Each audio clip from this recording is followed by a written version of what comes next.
Hello, everyone, and welcome back to the Contemporary World subject. This is still your professor, Mr. Krippe Anthony A. Ramos, and for this session, we will be talking about global demography. Okay, for this session's learning objective, after this session, you must be able to explain the theory of demographic transition as it affects global population. So we will be starting this session by defining the term demography. Of course, since we are to talk about global demography, we'll go ahead and talk about the demography. So demography is defined as the quantitative or statistical study of your population. So this will include the study of the size, the territorial distribution, the composition of your population, changes therein and components of such changes, bakit nga ba siya nagaganap, or bakit nagkakaroon ng mga pagbabagong tulad na nararanasan or nakikita no ng mga demographers kung tawagin, which actually may be identified as mentioned as your natality or the birth rate, the mortality, which is your death rate, the territorial movement, also known as the migration, and the social mobility, in which, of course, no, there will be the change of social status. Okay, so according to one of the experts in the demography, Anderson, demography studies the following. So the first one will be your population size. So demography studies the population size in which it will pertain to the number of a people or number of people in a country or in a single state or a city or even a region or even the world at a given time. So if say for example, no, dito sa Pilipinas, we're doing the census in order for us to ask and to know ilan nga ba ang tao na naninirahan sa Pilipinas. Okay? So syempre hindi naman ito pang buong Pilipinas agad-agad. Meron syempre part by part, no? Maaring tumitingin tayo per city, per barangay, and so on and so forth. Anything with regards to the number of people that will be under your population size. On the other hand, population growth or decline will also be under your demography. So when you say population growth or decline, this would refer to the changes in the number of people in a given geographic area over time. So for example, in the span of 5 years, ilan na kaya ang mga naninirahan halimbawa sa lungsod ng Muntinlupa, ilan na ang naninirahan sa lungsod ng Quezon, ilan na ang naninirahan halimbawa sa lungsod ng Caloocan or lungsod ng Maynila. Ayan, tinitignan natin kung ilan nga ba yung bilang, may pagbabago ba, tumaas ba, bumaba ba. So that will be under your population growth or decline. Population processes will also be part of demography, in which this will pertain to your fertility, mortality, and the migration, which we know na part siya, no, at processes siya in a given population. Whether we like it or not, syempre, it's either bumibilis or dumadami or bumabagal or kumukonte. Ayan, those are your population processes. And of course, such population processes have their own, have their own factors or kung bakit siya nagaganap or nangyayari. So, this would include the diseases and socioeconomic characteristics that are related to mortality, to your family formation, the labor force participation, even the government policies related to fertility. See, for example, yung one child policy no ng isang bansa. So that will actually be part of the factors related to your population processes. Difference in income and opportunities in various areas will also be a factor in terms of the population. War and immigration policies and economic conditions motivating migration will also be part of what we call as the factors kung bakit nga ba nagbabago yung population natin. So as we know, habang halimbawa dumarami halimbawa ang opportunities sa isang bansa, of course, mas marami mag-stay sa isang lugar. And of course, kung sakali man na bumababa ang opportunities or kumukonti ang opportunities, it will also be a reason for the people para umalis. Sino ba naman ang gugustuhin na hindi maging maulad ang kanilang buhay sa isang lugar? Ayan. Population distribution, of course, that will be under demography as well, in which it will tackle about geographic distribution, such as no sa states or between ilan nga ba yung tao sa rural area compared sa urban areas. That is your population distribution. Population structure is also included, in which dito natin mapag-uusapan yung age and sex composition. Kaya nga 'di ba kapag tinatanong tayo parati, may mga ranges 'no, kung sakaling ilang taong ka na, from 18 to 24, 25 to kung ilan man 'yan 'no, that will actually form part yung population structure natin. So, kasama rin diyan yung growing proportion ng population sa mga advanced ages, of course yung sex ratio at birth, mas ilan ang pinapanganak halimbawa na lalaki, ilan ang pinapanganak halimbawa na babae. And of course, the increasing proportion of the population that is female with increasing age. And of course, yung population characteristics, kasama po yan dyan. Kagaya po halimbawa ng education. No? Sino kaya ang mga nakapagtapos sa population na ito or ilan ang mga nakapagtapos sa population na ito? Ilan halimbawa ang may bachelor's degree, ilan halimbawa ang merong masteral degree, ilan ang merong doctoral degree. Yan po yung under na population characteristics. Ganon din ang income. Ilan nga ba or gaano kataas nga ba ang sinasahod ng mga tao sa lugar na ito? Even kung sino ay may mga trabaho, kahit nga yung ano, kahit nga yung pinag-usapan natin halimbawa ay kung kasal ka ba or single ka ba, no? That is actually part of your population characteristics. Your race or ethnic group membership has also a value no dun sa ating members of the population. Kaya nga 'di ba tinatanong karaniwan, sa anong lengguwahe ang alam mo, no? O say for example, kahit yung ano no, syempre kahit yung religion na tinatawag natin in which yung members of the population give value to that. So that is also under the population characteristics. Okay? So just take note that whenever we're dealing with population characteristics, it does not have the same value for everyone. So ibig sabihin, may pagkakaiba-iba. Example nga po niyan ay yung nationality, even halimbawa ang religion. Okay? All right. So as we think about the population change and as we analyze yung population change, bakit kaya nangyayari ito?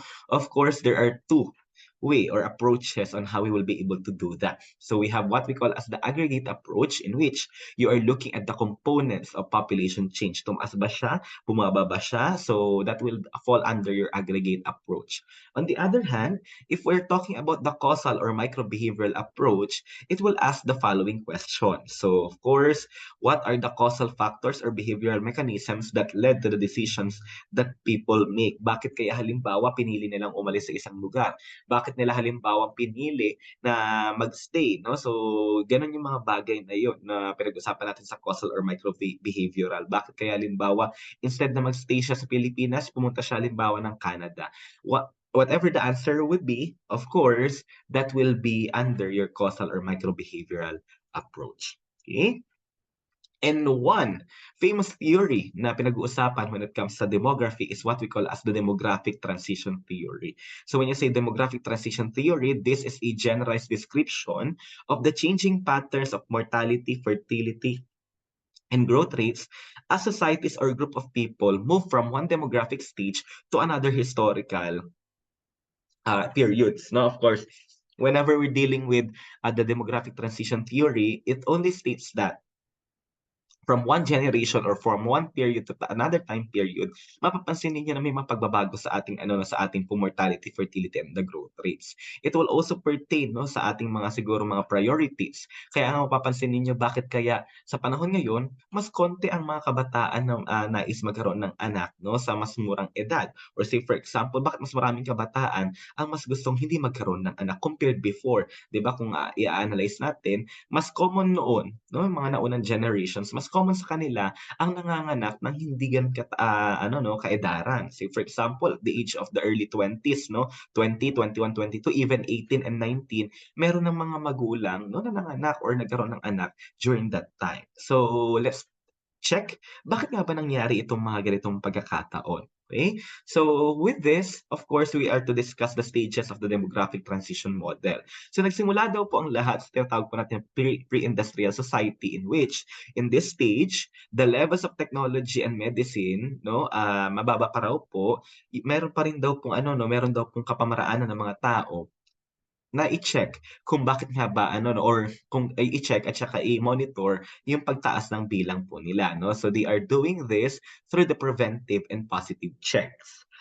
During the early transition after the pre-industrial society, there has been what we call as the early transition in which during this period death rates are significantly reduced. Modern medicine kasi and yung improved natin na food supply ay nandoon na specifically sa mga bata. And of course, nandito na rin natin naasahan yung ano, no, yung better education na kung saan alam na ng tao kung bakit nga ba nangyayari yung mga ano, no, yung mga sakit or ano nga ba yung sagot sa mga sakit na pinagdaraanan nila and even malnutrition. And at the same time, the high birth rate daw po is maintained due to lack of contraception, which in turn causes a rapid growth in population. So at this stage, people have a longer life expectancy. No? So ito yung dahilan kung bakit mapapansin ninyo na ang death rates daw po ay significantly reduced. And of course, na-maintain daw po yung high birth rate.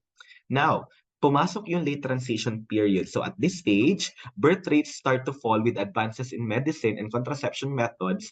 And of course, it increases awareness through health education.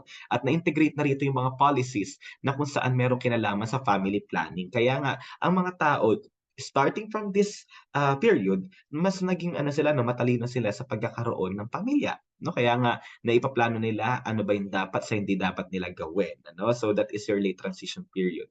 And of course, we now have what we call as the post-transition period in which at this stage, the birth and the death rates are both low. And of course, the wealthier societies tend to achieve this phenomenon resulting in a more stable society. Kasi no, lalong-lalo yung mga wealthy countries na tinatawag natin mga first world countries. Of course, ang kanilang pananaw at ang kanilang ano no, ang kanila pong ninanais ay magkaroon ng ano no, ng maunlad na ekonomiya at magkaroon ng tamang family planning. At magsisimula ito, syempre, sa meron tayong better healthcare systems na kung saan, ayan, no, pinag-uusapan natin dito ay yung kung ano nga ba yung benefits na maaaring makuha ng mga tao, lalong-lalo halimbawa sa kanilang lipunan. Okay, of course, if you will be asking, no, will there be a situation na magkaroon ng panibagong demographic transition? The answer will be yes, of course, no. So since we're talking about the second demographic transition, maraming changes ang maaring maganap, no? One of the changes that are expected no na magaganap or mangyayari ay yung tinatawag natin na structural changes. So with regards to structural changes, this will pertain to the modernization. This will also expect or you can also expect that there is a growth no in terms of the service economy, the welfare state, and of course the expansion of higher education.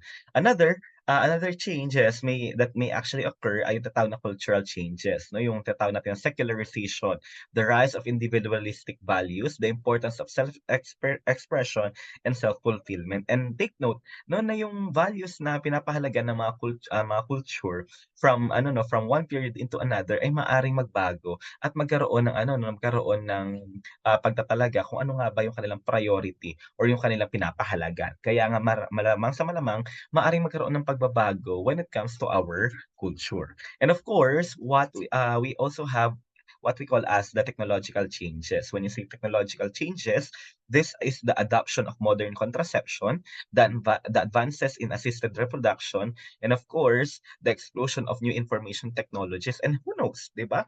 Malay nyo, kahit pagdating ng araw, kahit ang mga kalalakihan na hindi ano no, na hindi kaya magbuntis as of the moment ay magawa ng siyensya ng paraan gamit yung technologies. And that is the end of our discussion about the global demography. Let me just grab the opportunity to thank everyone for attending our session, and I hope to see you all on the succeeding ones.